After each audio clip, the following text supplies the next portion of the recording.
एक बार जब राजा विक्रमादित्य शिकार खेलकर भूख प्यास से व्याकुल घर आए तो महल के आंगन की व्यवस्था देखकर विचलित हो उठे। किसी बच्चे ने मल त्याग किया हुआ है तो किसी का नाक बह रहा है। ये सब देख वो अपनी भाभी से बोले, क्या आप में थोड़ा सा भी सलीका नहीं है? ये महल का आंगन कम और पशुओं का बाड़ा ज्यादा दिख रहा है। किसी बच्चे ने मल त्याग किया हुआ है तो किसी का नाक बह रहा है। कोई ये सब देख के कैसे भोजन ग्रहण करेगा? तब उसकी भाभी उसे ताना देते हुए बोली, देखूंगी तुमको भी। तुम कौन सी सर्वगुण संपन्न रानी अबोल्दे को ब्याह कर लाओगे? भाभी के बोल विक्रमादित्य के हृदय में तीर की तरह लगे। वो तैश में आते हुए अपनी भाभी को बोले, अब तो रानी अबोल्दे को ही ब्याह कर यहाँ लाऊंगा। इतना कह विक्रमादित्य बिना भोजन ग्रहण किए हुए ही वापस मुड़ गया और चल पड़ा रानी अबोल्दे के राज्य की तरफ। विक्रमादित्य रानी अबोल्दे की इस बात से भली भांति परिचित थे कि रानी अबोल्दे अप्सराओं से भी सुंदर, विदुषी और सर्वगुण संपन्न स्त्री हैं। बड़े से बड़े राजा महाराजा, चक्रवर्ती सम्राट तक उससे विवाह करना चाहते थे, किंतु रानी अबोल्दे की शर्त थी कि जो कोई भी उसकी चुप्पी को तोड़कर रात के 4 पहरों में उसको 4 बार बुलवा देगा, वो उसी के साथ विवाह करेगी। जो भी राजा या राजकुमार ऐसा करने में असमर्थ होता, उसे रानी की कैद में रहने की सजा हो जाती। अब तक कोई भी राजा या राजकुमार 4 बार तो क्या, 1 बार भी रानी को नहीं बुलवा सके थे। 111 राजा व राजकुमार रानी को बुलवाने का ये असफल प्रयास कर चुके थे, जो अब उनकी कैद में पड़े थे। रानी अबोल्दे ने अपने महल के सामने एक बड़ा ढोल रखवा रखा था। जो कोई भी राजा या राजकुमार रानी से विवाह करने का इच्छुक होता, उसे डंके की चोट मार उस ढोल को बजाकर आगाज करना होता था। राजा विक्रमादित्य ने चलते चलते एक योजना बनाई। उसके पास 4 ऐसे अदृश्य वीर थे जो उनके हर हुक्म को मानते थे। राजा विक्रमादित्य उन वीरों के साथ शाम होने से पहले ही रानी अबोल्दे के महल के सामने पहुंच गया और डंका उठा, जोर से ढोल पर दे मारा। ढोल की आवाज सुनकर रानी ने अपने सेवकों को आदेश दिया, ढोल बजाने वाले को आदर सहित अतिथि गृह में ले जाए और उचित सत्कार किया जाए। रात का पहला पहर शुरू होने से पहले ही रानी अबोल्दे 16 श्रृंगार कर अपने महल में पलंग पर बैठ गई और सेवकों को आदेश दिया कि राजा विक्रमादित्य को उनके समक्ष लाया जाए। राजा विक्रमादित्य सेवकों के आग्रह पर रानी अबोल्दे के महल में आ गए और अपनी योजना के अनुसार अपने 4 अदृश्य वीरों को उनके अति सूक्ष्म रूप में अलग अलग स्थानों पर बैठा दिया। एक को रानी के पलंग के पास, दूसरे को रानी के मटके के पास, तीसरे को रानी की खिड़की के पास और चौथे को रानी के हार के पास बैठा दिया और वो खुद भी रानी के समक्ष एक काठ की कुर्सी पर बैठ गए। उन्होंने रानी से बातचीत करने का प्रयास किया, पर रानी अबोल्दे ने कोई जवाब नहीं दिया। वो तो उनके सामने ऐसे बैठ गई जैसे कोई पत्थर की मूर्त हो। तब राजा विक्रमादित्य ने रानी के पलंग की तरफ देखते हुए कहा, अरे भाई रानी के पलंग, रानी तो बोलेगी नहीं, अब तू ही कह कुछ बात जिससे कटे रात। राजा की बात सुन रानी के पलंग पर बैठा उसका वीर बोला, महाराज मेरे में इतना दिमाग कहाँ कि आपको कुछ कह सुनाऊं? हाँ, अगर आप कुछ सुनाएंगे तो हुंकारा जरूर भर दूंगा। राजा विक्रमादित्य बोले, ठीक है तो फिर सुनो। एक राजा के लड़के की दोस्ती एक बनिए के लड़के के साथ हो गई। बाल्यावस्था से ही दोनों साथ रहने लगे, साथ शिक्षा ग्रहण करते, साथ खेलते कूदते। दोनों की मित्रता इतनी गाढ़ी हो गई कि दोनों एक दूसरे के बिना रह नहीं पाते। समय बीता, दोनों जवान हो गए। एक दिन बनिए के लड़के को उसके पिता ने कहा, बेटा अब तुम युवा अवस्था में आ गए हो, ज्यादा दिनों तक बहू का मायके में रहना ठीक नहीं है। तुम अपने ससुराल जाओ और अपनी पत्नी को ले आओ। पुराने समय में छोटी उम्र में ही बच्चों की शादियां कर दी जाती थीं। जब लड़का लड़की जवान हो जाते तब लड़का लड़की को अपने घर ले आता। बनिए के लड़के ने कहा, पिताजी मैं अपने मित्र राजकुमार जयराज को भी अपने साथ लेकर जाना चाहता हूँ। हमने एक दूसरे से वादा किया है कि हम दोनों एक दूसरे के बगैर कहीं नहीं जाएंगे। बनिया बोला, बेटा मुझे तो कोई परेशानी नहीं है, लेकिन ध्यान रखना तुम्हारी ससुराल में राजकुमार की आप भगत उसकी प्रतिष्ठा के अनुरूप ही हो। बनिए का लड़का चंद्रपाल अपने पिता से आगे आले राजकुमार के साथ अपनी ससुराल की तरफ चल पड़ा, पर मन ही मन उसे पिता की कही हुई बात खाए जा रही थी कि राजकुमार की खातिरदारी उसकी प्रतिष्ठा के अनुरूप न हुई तो कहीं उसे बुरा न लग जाए। रास्ते में एक देवी का मंदिर पड़ता था। मान्यता थी कि वहाँ जो कोई कुछ भी मांगता उसकी मुराद पूरी हो जाती। बनिया और राजकुमार भी जब मंदिर के सामने पहुँचे तो वो भी मंदिर में देवी दर्शन के लिए चले गए। चंद्रपाल ने मन ही मन हाथ जोड़ देवी से प्रार्थना की, हे देवी मेरे लिए मेरे मित्र से बढ़कर कुछ भी नहीं है। मेरी ससुराल में उसकी आव भगत उसकी प्रतिष्ठा के अनुरूप ही हुई तो वापस लौटते समय मैं आपको अपना सिर भेंट कर दूंगा। दोनों चल पड़े और कुछ समय की यात्रा के बाद चंद्रपाल यानी बनिए के लड़के की ससुराल पहुंच गए। चंद्रपाल का ससुर अपने शहर का बहुत बड़ा जाना माना साहूकार था। उनके पास किसी चीज की कोई कमी नहीं थी। उन्होंने अपने दामाद और उसके मित्र की खूब अच्छे से खातिरदारी की और 15 दिनों तक उन्हें जाने नहीं दिया तथा बड़े मान सम्मान के साथ उनकी आवभगत आवभगत की, जिससे चंद्रपाल और राजकुमार बहुत प्रभावित हुए। 16वें दिन चंद्रपाल के बहुत कहने पर उन्होंने बड़े आदर सत्कार सहित अपनी बेटी के साथ उनको विदा कर दिया। रास्ते में राजकुमार ने अपने मित्र के आगे उसके ससुराल वालों की बड़ी प्रशंसा की। चलते चलते जब वे देवी के मंदिर के सामने पहुंचे तो बनिए का लड़का अपनी पत्नी और मित्र को थोड़ी देर रुकने के लिए कह मंदिर के अंदर चला गया और अपनी प्रतिज्ञा अनुसार उसने अपना सिर काटकर देवी के चरणों में अर्पित कर दिया। जब बहुत देर तक वो नहीं आया तो राजकुमार जयराज उसे देखने के लिए मंदिर गया। उसका कटा हुआ सिर देखकर उसके पैरों नीचे से जमीन खिसक गई। सोचा अगर मित्र ही जिंदा नहीं रहा तो मैं जीकर क्या करूंगा। उसने भी अपना सिर कलम कर लिया। उधर जब नव विवाहिता चंद्रकला को बहुत देर इंतजार करते हो गई तो वो भी किसी अनहोनी की आशंका से मंदिर के अंदर गई। जब उसने वहाँ का नजारा देखा तो उसके होश उड़ गए। उसकी जोरदार चीख से वातावरण दहल उठा। रोते हुए वो देवी के सामने बोली, हे माँ, ये क्या अनर्थ हो गया। अपने पति के बिना मैं ससुराल जाकर क्या करूंगी। सब मुझे ही अभागन कह मेरे ऊपर लांछन लगाएंगे। अब मेरे जीने का भी कोई मतलब नहीं रह गया। जैसे ही उसने तलवार उठाई तभी देवी माँ प्रकट हुई और उसका हाथ पकड़ते हुए उसे ऐसा करने से रोक दिया। तब चंद्रकला बोली, हे देवी माँ, मेरे पति और उनके मित्र की बलि तो आप ले ही चुकी हो। इन दोनों को तो आपने अपना बलिदान देने से नहीं रोका, तो अब मुझे क्यों रोक रही हो। मेरी भी बलि ले लीजिए। और वैसे भी मैं अपने पति के बगैर जीकर करूंगी भी क्या। देवी माँ बोली, मैं तुम्हारे पति की भक्ति, राजकुमार जयराज की दोस्ती और तुम्हारी अपने पति के प्रति निष्ठा और प्रेम देखकर बहुत प्रश्न हूँ। इसलिए मैं तुम्हारे पति और राजकुमार दोनों को जीवन दान देना चाहती हूँ। तुम ऐसा करो, दोनों के शीश उनके धड़ के ऊपर ज्यों के त्यों रख दो। मैं उन्हें पुनर्जीवित कर दूंगी। चंद्रकला ने जल्दी जल्दी से उन दोनों के सिर उठाए और उनके धड़ों के ऊपर रख दिए। देवी माँ ने अपना हाथ उठाकर एक दिव्य प्रकाश की किरण छोड़ी और दोनों जीवित हो गए। उनको जीवित करने के बाद देवी माँ अंतर्ध्यान हो गई, लेकिन जल्दबाजी में चंद्रकला से एक गड़बड़ हो गई। उसने अपने पति का सिर राजकुमार के धड़ के ऊपर रख दिया और राजकुमार का सिर उसके पति के धड़ पर। राजा विक्रमादित्य रानी के पलंग से बोले, रानी के पलंग बताओ, अब चंद्रकला किसकी पत्नी हुई। बनिए के लड़के चंद्रपाल के धड़ वाले की या फिर उसके शीश वाले की। रानी का पलंग बोला, महाराज, मेरे अंदर इतना दिमाग कहाँ कि मैं आपकी ये गुत्थी सुलझा पाऊं। मैं तो यहाँ पड़ा रहता हूँ एक तरफ। ना कभी रानी मुझे झड़काती है, ना कभी बिछाती है। मेरे ऊपर तो धूल जमी रहती है। ये सुन रानी अबोलदे गुस्से से बोली, रे पलंग, तेरी ये मजाल। हर रोज तुझे अच्छे से झड़काऊं, हर रोज तेरे ऊपर नई चद्दर बिछाऊं। तू मुझसे तो कभी बात करता नहीं और परदेसियों के साथ तू मेरी झूठी बुराई करता। सुबह होने दे, तेरे 18 टूक न करवाए तो कहना। फिर रानी राजा विक्रमादित्य से बोली, आपके न्याय के बहुत चर्चे सुने हैं, आप ही बताओ चंद्रकला किसकी हुई। तब राजा विक्रमादित्य बोले, हे रानी, चंद्रकला उसके पति के सिर वाले की हुई। रानी के बोलते ही राजा विक्रमादित्य बोले, मार रे ढोलिया ढोल का डंका। रानी अबोलदे एक बार बोली। ढोल वाले ने तेजी से ढोल पर डंका दे मारा। डंके की आवाज सुन जेल में पड़े रानी के कैदी भी खुश हो गए। आपस में फुसफुसाने लगे, लगता है आया है कोई मालिक का नेक बंदा जो रानी अबोलदे को 4 बार बुलवाकर हमें भी इस कैद से आजाद करवा देगा। रानी फिर से एक पत्थर की मूर्त की तरह चुपचाप बैठ गई।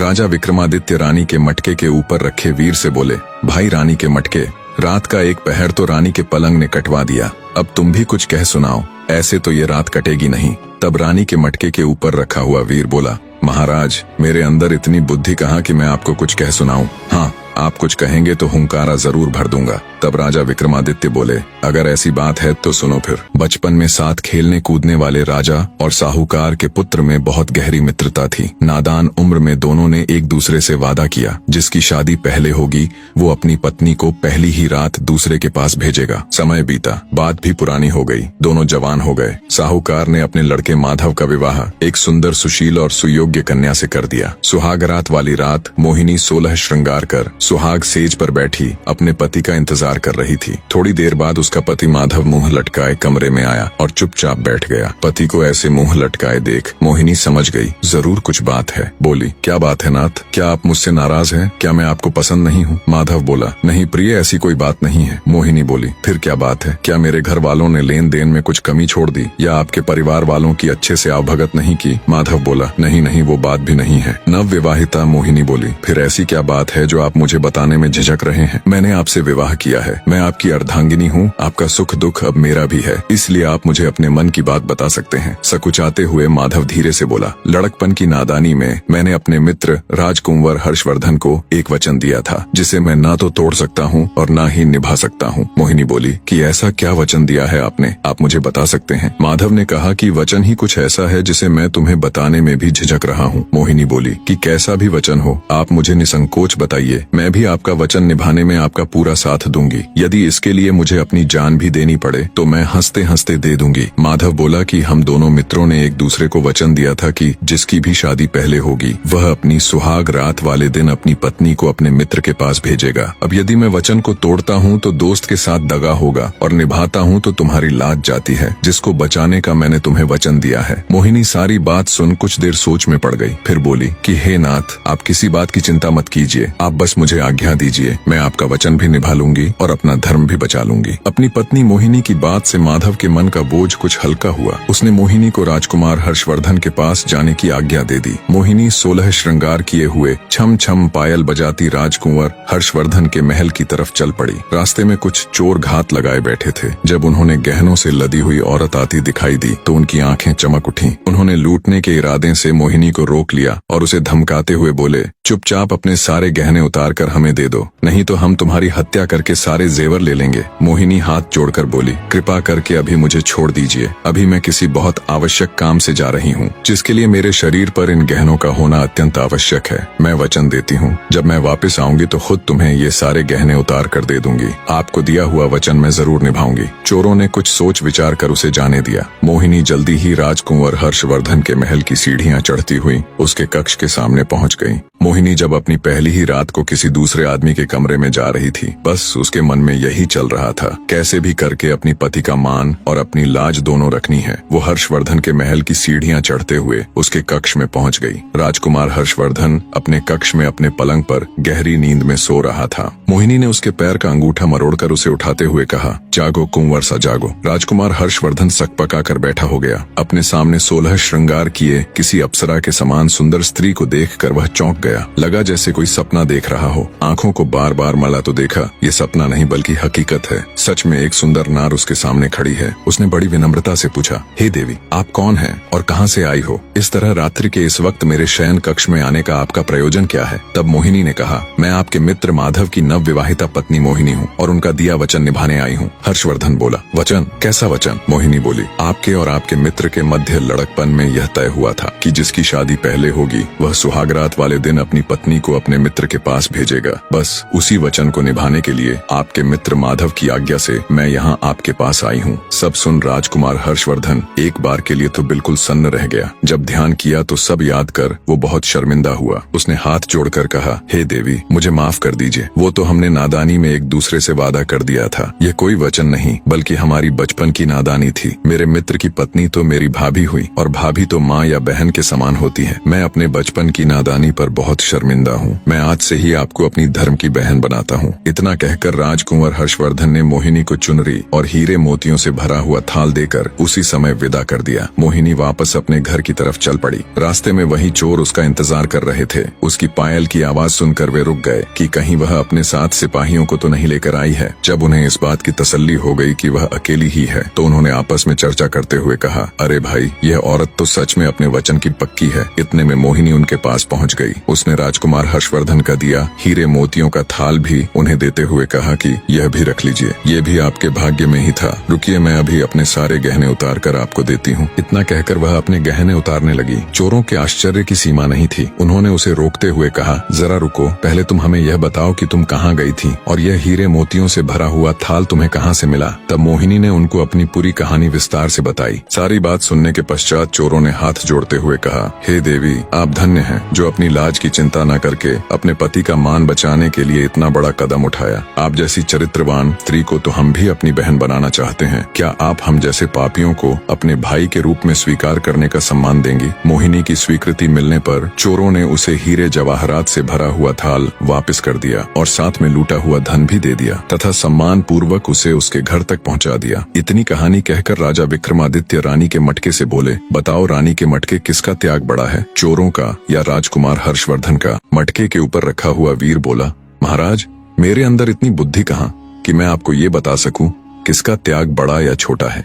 मैं तो एक साधारण सा मटका हूँ जो ऐसे ही किसी कोने में पड़ा रहता है। न तो मुझसे कोई पानी पीता है, न कोई सफाई करता है, और न ही कोई मेरा नीर बदलता है। तो महाराज मुझे माफ करे, मैं आपकी ये पहेली नहीं सुलझा पाऊंगा। मटके की बात सुन रानी अबोलदे गुस्से से तिलमिला उठी और बोली, रे मटके, तेरी ये मजाल, हर रोज तेरी सफाई करूं, हर रोज तेरा नीर बदलूं। तू मुझसे तो कभी बात करता नहीं और परदेसियों के साथ तू मेरी झूठी बुराई करता है। सुबह होने दे, तेरे 18 टूक न करवाए तो कहना। फिर रानी राजा विक्रमादित्य से बोली, आपके तो न्याय के बहुत चर्चे सुने हैं, आप ही बताओ किसका त्याग बड़ा है। विक्रमादित्य बोले, हे रानी, राजकुमार हर्षवर्धन तो एक राजा के पुत्र थे। उनके पास किसी चीज की कमी नहीं थी, न धन की न औरत की। एक थाल देने से उसका भला क्या कम होगा। पर चोरों ने न केवल मोहिनी को लूटने से छोड़ दिया, बल्कि साथ साथ अपना लूटा हुआ सर्वस्व धन भी उसे दे दिया। तो चोरों का त्याग राजकुमार हर्षवर्धन से बड़ा था। राजा विक्रमादित्य की बात से पूरी तरह सहमत हो रानी एक बार फिर से सतर्क होकर बैठ गई। राजा विक्रमादित्य ने मुस्कुराते हुए कहा, मार रे ढोलिया ढोल को डंका। रानी अबोलदे दूसरी बार बोली। ढोल वाले ने तेजी से ढोल पर डंका दे मारा। रात के दूसरे पहर में दूसरी बार डंके की आवाज सुन जेल में पड़े रानी के कैदियों की खुशी का कोई ठिकाना नहीं था। उन्हें पक्का विश्वास हो गया था कि जो भी नेक आदमी अब की बार रानी के समक्ष बैठा है, वो रानी को 4 बार बुलवा देगा और हमारी भी कैद छूट जाएगी। राजा विक्रमादित्य रानी की खिड़की के ऊपर रखे वीर से बोले कि हे रानी की खिड़की, रात के 2 पहर तो रानी के पलंग और मटके ने कटवा दिए, अब तुम भी कुछ कह सुनाओ, ऐसे तो ये रात कटेगी नहीं। तब रानी की खिड़की के ऊपर रखा हुआ वीर बोला, महाराज, मेरे अंदर इतनी बुद्धि कहाँ कि मैं आपको कुछ कह सुनाऊं। हाँ, आप कुछ कहेंगे तो हुंकारा जरूर भर दूंगा। तब राजा विक्रमादित्य बोले, अगर ऐसी बात है तो सुनो फिर। एक ठाकुर और एक साहूकार के लड़के में तगड़ी यारी थी। दोनों बाल्यावस्था से ही साथ रहे। दोनों का विवाह बचपन में ही हो चुका था, लेकिन पत्नी दोनों की अपने मायके में ही थी। जवान होने पर दोनों एक साथ अपनी अपनी पत्नी को लाने के लिए रवाना हुए। साहूकार के लड़के गंगाधर ने अपने साथ अपने नाई को भी ले लिया। काफी दूर तक साथ चलने के बाद वे एक ऐसी जगह पर पहुंच गए जहां से उन दोनों के ससुराल जाने का रास्ता अलग अलग था। साहूकार के लड़के गंगाधर और ठाकुर के लड़के विष्णुदत्त ने एक दूसरे को कहा, जो भी यहाँ पहले पहुंच गया वो दूसरे का इंतजार करेगा। इतना कह दोनों मित्रों ने एक दूसरे से विदाई ली। कुछ समय बाद ही गंगाधर अपने नाई के साथ अपनी ससुराल पहुंच गया। ससुराल वालों ने जब दामाद के साथ नाई को भी देखा तो एक बूढ़ी महिला ने बाकियों को सलाह दी कि इस नाई की भी अच्छी खातिरदारी करना। ये जब अपने गांव जाएगा तो हमारी तारीफ करेगा और हमारी बेटी का मान सम्मान बढ़ जाएगा। इसी सोच के साथ उन्होंने अपने दामाद से भी ज्यादा उस नाई के लड़के की खातिरदारी की। खाना खिलाना हो या बिस्तर लगाना हो या फिर पंखा लगाना, हर जगह उन्होंने पहले उस नाई के लड़के की पूछ की। ये बात गंगाधर को खटक गई। उसे अपना वर्चस्व कम होता दिखा तो उसने घर जाने की जल्दी मचा दी। 2-3 दिन के आदर सत्कार के बाद उसके ससुराल वालों ने उन्हें सम्मान पूर्वक घोड़ा गाड़ी देकर उनके साथ अपनी बेटी अंबिका को विदा कर दिया। रास्ते में नाई गंगाधर के ससुराल वालों की तारीफ करते हुए बोले जा रहा था कि उसके ससुराल वालों ने तो अपने दामाद से भी ज्यादा खातिरदारी मेरी की है। नाई की बातों ने आग में घी का काम किया। पहले से ही गुस्से से भरा पड़ा गंगाधर उसकी बात से और तुनक गया। उसने अपनी पत्नी और नाई को वहीं रास्ते में छोड़ दिया और खुद अकेला ही अपने घर की तरफ निकल पड़ा। उसकी नव विवाहिता पत्नी अंबिका बेचारी ठगी सी उसे देखती रह गई। गंगाधर के जाने के बाद नाई भी मौका देख अपने गांव की राह पकड़ गया। नव विवाहिता अंबिका पर तो जैसे दुखों का पहाड़ टूट पड़ा। दुखी हृदय के साथ उसने हिम्मत कर वापस घर जाने का फैसला किया और घोड़े गाड़ी को घर की तरफ मोड़ दिया। पर होने को कुछ और ही मंजूर था। वो रास्ता भटक कर किसी अन्य नगर में पहुंच गई। नगर में घुसते ही एक मालिन का घर था। अंबिका ने उसे कुछ धन दिया और कुछ दिनों तक उसके साथ रहने के लिए उसे मना लिया। अंबिका मालिन के साथ उसके घर पर ही रहने लगी। वो मालिन वहाँ के राजा को फूलों की माला बनाकर पहुँचाया करती। अब अंबिका भी इस काम में उसकी मदद करने लगी। मालिन बगीचे से फूल चुन चुन कर लाती और अंबिका उनसे बहुत ही सुंदर और अलग तरह की मालाएं और गुलदस्ते बना देती, जिन्हें मालिन राजमहल तक पहुँचा देती। एक दिन राजा ने मालिन से पूछा कि आजकल तुम बहुत सुंदर और मनमोहक कारीगरी के गुलदस्ते और मालाएं बना बना कर लाती हो। इतनी सुंदर कारीगरी तो तुम नहीं कर सकती, तो ये गुलदस्ते और मालाएं कौन बनाता है? मालिन बोली कि महाराज, मेरे घर पर कुछ दिनों से एक स्त्री आकर ठहरी हुई है। वह बहुत ही गुणवान है। वही रोज इतने सुंदर गुलदस्ते और मालाएं बनाती है। मालिन की बात सुन राजा ने मन ही मन सोचा, जो इतनी सुंदर मालाएं और गुलदस्ते बनाती है वो खुद कितनी सुंदर होगी। ये बात मन में आते ही उसके अंदर वासना का खोट पैदा हो गया। 50 साल का वासना से लिप्त राजा मालिन से बोला, तुम अभी अपने घर जाओ और उस स्त्री को मेरे सामने हाजिर करो। मालिन अंबिका के पास गई और उसे राजा भानु प्रताप का हुक्म सुनाया। अंबिका ने ये कहते हुए मना कर दिया कि मेरा राजा के पास क्या काम, पर मालिन थोड़े ही न राजा के हुक्म को फेर सकती थी। वो कह सुनकर विनती करके अंबिका को राजमहल ले गई। जब राजा ने अंबिका के रूप और सौंदर्य को देखा तो वो उस पर मोहित हो गया। उसकी कोई भी रानी इतनी सुंदर और गुणवान नहीं थी। राजा ने तुरंत अंबिका को अपने महल में भिजवाने का हुक्म दे दिया। अंबिका ने विनती करते हुए राजा से कहा, हे राजन, आप तो इस नगर के मालिक हो, इस नाते से आप तो मेरे पिता के समान हुए, फिर आप मुझे अपने महल में कैसे रख सकते हैं? राजा भानु प्रताप बोला, तुम हमारे नगर की नहीं हो, इसीलिए हम तुम्हारे पिता नहीं हो सकते। तुम्हें हमारे महल में रहना ही पड़ेगा। जब बहुत समझाने पर भी राजा भानु प्रताप नहीं माना तो अंबिका ने कहा कि महाराज, मैं एक विवाहिता हूँ, मेरे पति ने मेरा त्याग कर दिया था। एक विवाहिता स्त्री के साथ रहने से आपको भी पाप लगेगा। आप मुझे 6 माह का समय दे दीजिए। यदि इस बीच मेरा पति मुझे लेने नहीं आया तो मैं अपने आप को अविवाहित ही समझूंगी और आपके महल में आ जाऊंगी। यह सुनकर राजा ने उसे 6 माह का समय दे तो दिया, लेकिन उसे नगर के बाहर एक एकांत महल में नजरबंद कर दिया। अंबिका रोज महल के झरोखे से मार्ग पर देखती रहती कि कभी कोई भूलने से ही उसके मायके या ससुराल से उस ओर आ जाए तो वह उसके साथ अपने हाल का संदेश भिजवा सके। उधर ठाकुर विष्णुदत्त अपनी पत्नी के साथ तय की हुई जगह पर अपने दोस्त का इंतजार कर रहा था। जब गंगाधर अपनी पत्नी का परित्याग करके अकेला ही उधर पहुंचा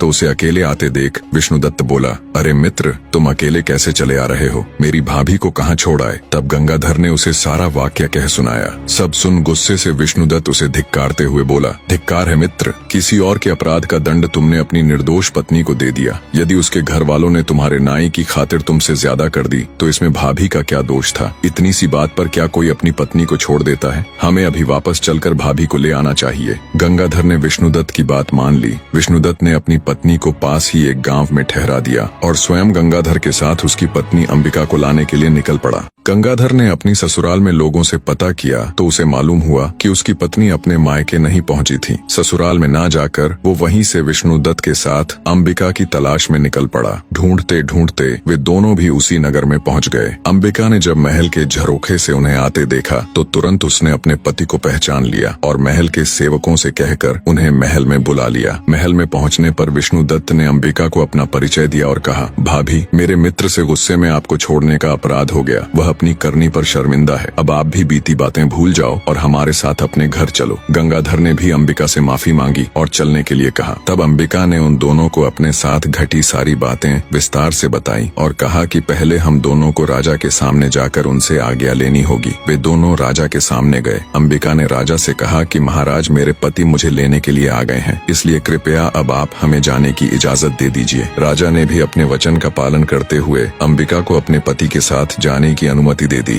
वे तीनों वहां से निकल पड़े। रास्ते में काशीनाथ ने अपनी पत्नी गौरी को भी अपने साथ ले लिया और सभी अपने नगर में आ सुख से रहने लगे। इतनी कहानी कह राजा विक्रमादित्य ने अपनी खिड़की में बैठे वीर से कहा, हे रानी की खिड़की, बताओ गंगाधर और अंबिका में से कौन ज्यादा महान था? खिड़की में बैठा वीर बोला, हे महाराज, मेरे ऊपर तो पता नहीं कितने सालों की धूल जमी हुई है। न मेरी कभी सफाई होती, न कभी रंग पुताई। मेरे अंदर इतनी बुद्धि कहाँ कि मैं आपको ये बता सकूं कौन ज्यादा महान है और कौन कम। खिड़की में बैठे वीर की बात सुन रानी अबोलदे एक बार फिर से खुद पर काबू ना कर सकी और तमा कर बोली, रे खिड़की, तेरी ये मजाल, हर रोज तेरी सफाई करवाऊं, हर 6 माह में तेरे ऊपर नई रंग पुताई करवाऊं। मेरे साथ तो तूने कभी बात की नहीं और परदेसियों के सामने तू मेरी झूठी बुराई करती। सुबह होने दे, तेरे 18 टूक ना करवाए तो कहना। फिर राजा विक्रमादित्य से बोली, राजा, ये बताना कौन सा कठिन काम है कि कौन महान है? इसमें गंगाधर की तो कोई महानता थी ही नहीं। उसने तो अपनी निर्दोष पत्नी को त्याग दिया था। महानता तो अंबिका की थी। उसके पास रानी बनने का पूरा मौका था, लेकिन फिर भी वह अपने पतिव्रत धर्म पर अडिग रही और उसने अपना धर्म नहीं छोड़ा। ऐसी स्त्री तो महान ही नहीं बल्कि पूजने लायक है। राजा विक्रमादित्य ने शरारती मुस्कान के साथ रानी की तरफ देखते हुए कहा,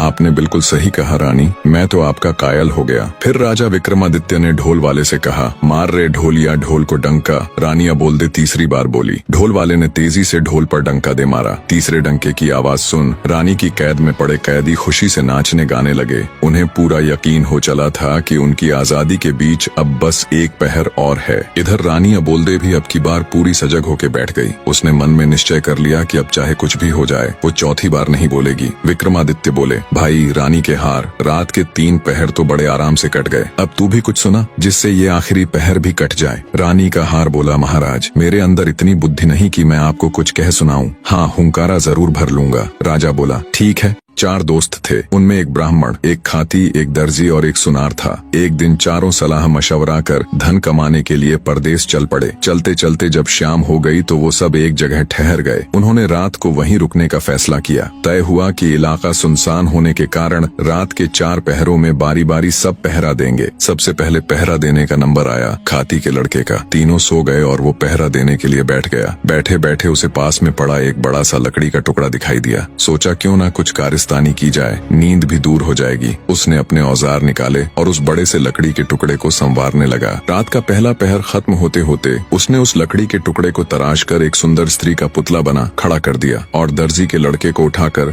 खुद सो गया। जब दर्जी का लड़का बैठकर पहरेदारी करने लगा तभी उसे प्रतीत हुआ कि सामने कोई खड़ा हुआ है। पास जाकर देखा तो एक काठ का पुतला है। पुतले को देख मन ही मन खुद से कहा, क्या खूब कारीगरी की है खाती के लड़के ने, पर मैं भी किसी से कम नहीं। उसने भी अपने सामान से वस्त्र और सुई धागा निकाला और लग गया। रात का दूसरा पहर खत्म होते होते उसने एक सुंदर सी वेशभूषा बनाकर उस स्त्री के पुतले को वो पोशाक और चूड़ियां पहना दी। अब पहरेदारी की बारी थी सुनार के लड़के की, तो वो उसे जगाकर सो गया। नींद तोड़ने के लिए सुनार ने ठंडे पानी से मुंह धोया और बैठकर पहरेदारी करने लग गया। तभी उसकी नजर सामने खड़ी स्त्री पर गई तो वो भौंचक्का रह गया। सोचा, इतनी रात जंगल में स्त्री कहाँ से आई। उसने उसे आवाज दी पर कोई उत्तर नहीं मिला। जिज्ञासावश उठकर पास गया तो देखा वो कोई स्त्री नहीं बल्कि एक पुतला है। सुनार को समझते देर न लगी कि ये खाती और दर्जी की करामात है। खुद से कहा, मैं भी किसी से कम नहीं। उसने भी अपने औजार निकाले और लग गया। तीसरा पहर खत्म होते होते उसने उस पुतले को सुंदर सुंदर आभूषण बनाकर पहना दिए। अब बारी थी ब्राह्मण के लड़के की, तो सुनार उसको जगाकर सो गया। अब जब ब्राह्मण पहरेदारी करने लगा तो उसकी भी नजर उस पुतले पर गई। वो भी सोच में पड़ गया, इतनी रात को इस जंगल बियाबान में ये नारी कहाँ से आई। वो भी उस स्त्री रूपी पुतले के पास जाकर उसे देखने लगा। सब समझते उसे भी देर न लगी। मन ही मन बोला, वाह क्या खूब कारीगरी की है सबने,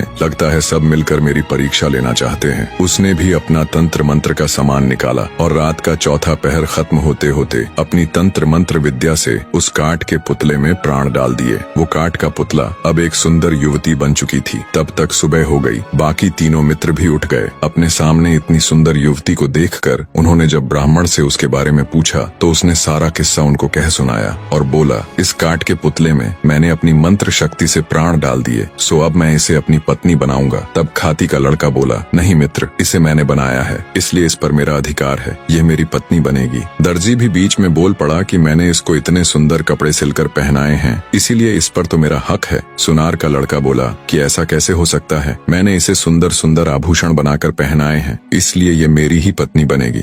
खूबसूरत नारी के लिए चारों पुरुष आपस में झगड़ा करने लगे। इतनी कहानी सुनाने के बाद राजा विक्रमादित्य ने हार से कहा, बताओ भाई रानी के हार, उस स्त्री पर सबसे ज्यादा हक किसका हुआ। रानी के हार के ऊपर बैठा हुआ वीर बोला, महाराज मैं तो रानी का एक तुच्छ सा हार हूँ, जिसे रानी ने मन किया तो पहन लिया, नहीं तो फेंक दिया। मेरे अंदर इतनी बुद्धि नहीं कि मैं आपको ये बता सकूं कि उस युवती पर किसका हक ज्यादा है। हार पर बैठे वीर की बात सुन रानी अबोल्दे को गुस्सा तो बहुत आया, पर वो अपने गुस्से को पी गई और कुछ भी न बोली। जब विक्रमादित्य ने देखा कि रानी तो कुछ बोली ही नहीं और रात का चौथा पहर खत्म होने में बस कुछ ही समय बाकी है, कुछ सोचते हुए वे बोले, सुनो रानी के हार, उस युवती पर सबसे ज्यादा हक उस ब्राह्मण के लड़के का है जिसने उस पुतले में प्राण डालकर उसे जीवित किया। राजा की बात सुन रानी के हार पर बैठा वीर तुरंत बोल पड़ा, क्या बात है राजन, क्या खूब न्याय किया है, आपकी तो जय जयकार होनी चाहिए। हार में बैठा वीर बोला, बोलो राजा विक्रमादित्य की जय। बाकी के तीनों वीर भी राजा विक्रमादित्य की जय जयकार करने लगे। राजा विक्रमादित्य की जय, वाह क्या न्याय किया है। इतना सुनते ही गुस्से को दबाए बैठी रानी अबोल्दे फट पड़ी और बोली, इस गलत न्याय पर कैसी जय जयकार। राजा विक्रमादित्य, तुम तो बड़े न्याय प्रिय बने फिरते हो। लानत है तुम्हारे ऐसे न्याय पर। पता नहीं तुम्हारा ये न्याय कैसे इस जग में प्रसिद्ध हो गया। ये न्याय पूरी तरह से धर्म विरुद्ध है। आगे रानी अबोल्दे बोली, ब्राह्मण ने उस पुतले में प्राण डाले थे, अर्थात एक तरह से उसने उसे जन्म दिया। इस तरह से तो वह उसका पिता हुआ। तो एक पिता अपनी पुत्री से विवाह करें, इससे बड़ा नीच कर्म और क्या हो सकता है। धर्म के अनुसार कोई भी स्त्री केवल उसी की पत्नी हो सकती है जो उसको चूड़ियां पहनाता है, और पुतली को चूड़ियां दर्जी के लड़के ने पहनाई थी, तो धर्मानुसार वो युवती उसी की पत्नी हुई। रानी की सारी बात सुन राजा विक्रमादित्य ने शरारत से हंसते हुए रानी अबोल्दे की तरफ देखते हुए कहा, वाह वाह, बहुत खूब रानी, आपने तो बिल्कुल धर्मोचित न्याय किया है। उस युवती का पति वो दर्जी ही हो सकता है। और माफ करे रानी साहिबा, आप 4 बार बोल चुकी हैं, तो आपका पति तो केवल मैं ही हो सकता हूँ। अब तो बस चलने की तैयारी करो। राजा विक्रमादित्य की बात सुन रानी अबोल्दे ने शर्मा कर अपनी आंखें झुका ली। राजा विक्रमादित्य हर्षोत्साहित हो बोला, मार रे ढोलिया ढोल को डंका। रानी अबोल्दे चौथी बार बोली। ढोलिये ने डंका उठा ढोल पर दे मारा। रानी अबोल्दे ने वायदे के अनुसार उसकी कैद में बंद सभी राजाओं और राजकुमारों को सम्मान सहित उनका राजपाट लौटाते हुए उनको मुक्त कर दिया। बड़े धूमधाम से रानी अबोल्दे की शादी राजा विक्रमादित्य के साथ हो गई। राजा विक्रमादित्य जब रानी अबोल्दे को ले उज्जैन नगर पहुँचे तो उनको ताना देने वाली भाभी ने भी उनको अभिवादन देते हुए कहा, मान गए देवर्षा, जो आपने कहा था वो कर दिखाया। कहानी का निष्कर्ष जानने से पहले कमेंट करके कहानी कैसी लगी और अगली कहानी किस टॉपिक पर सुनना चाहोगे जरूर बताएं। निष्कर्ष, जीवन में सत्य, न्याय और धर्म का पालन सबसे महत्वपूर्ण होता है। जब चारों पात्र अपनी अपनी इच्छाओं और स्वार्थों के अनुसार कार्य करते हैं तो उनका संघर्ष अंततः उनके भीतर के सही और गलत के बोध को उजागर करता है। राजा विक्रमादित्य की न्यायप्रियता और रानी अबोल्दे का धर्म के प्रति अडिग विश्वास दर्शाता है कि सही रास्ता चुनने के लिए आत्मसंवेदनशीलता और विवेक आवश्यक है। यह कहानी यह भी सिखाती है कि किसी भी परिस्थिति में ईमानदारी, प्यार और समझौते के जरिए ही हम अपने जीवन को संतुलित और आध्यात्मिक रूप से पूर्ण बना सकते हैं। भगवान का न्याय हमेशा सही होता है और आत्मिक शांति पाने के लिए हमें अपने कर्मों और विचारों को शुद्ध करना चाहिए। कहानी में अंत तक जुड़े रहने के लिए आप सबका तहे दिल से धन्यवाद।